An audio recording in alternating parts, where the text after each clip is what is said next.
Hola nuevamente acá en el taller del CAI con Samira Barrientos, Emanuel Montero y Cecia Gómez, que hoy le haremos unas preguntas a las alumnas del taller. Como, ¿cuál de los talleres te gusta más? Y uno de los talleres que me gusta más es el taller de pintura, porque me enseña sobre el arte, también el taller de música, porque me enseña a tocar la guitarra, más de buena onda, porque no les gusta enseñarnos eso. ¿Qué tipo de talleres son los que más van a ir los chicos? Y el taller de pintura. ¿Y qué hiciste en tu día hoy de CAI? Y bueno, hoy hice unos dibujos re lindos que me enseñó el profesor y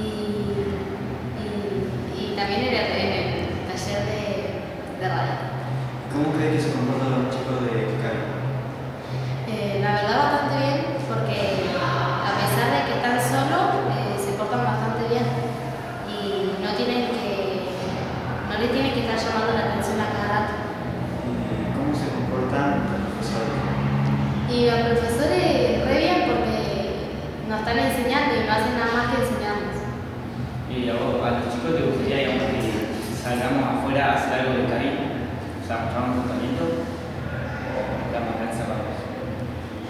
No, hay chicos que sí les gustaría salir afuera o sea, salir a presentarnos por algunos lados, que conozcan que esta escuela igual está haciendo CABI y para que se puedan acercar. ¿Y vos opinás que va a venir más gente acá o vamos a seguir como estamos?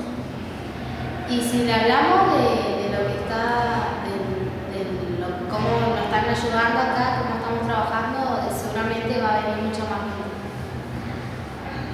Y bueno, esto fue todo en el CAI de Terminal 10 y hasta el próximo video.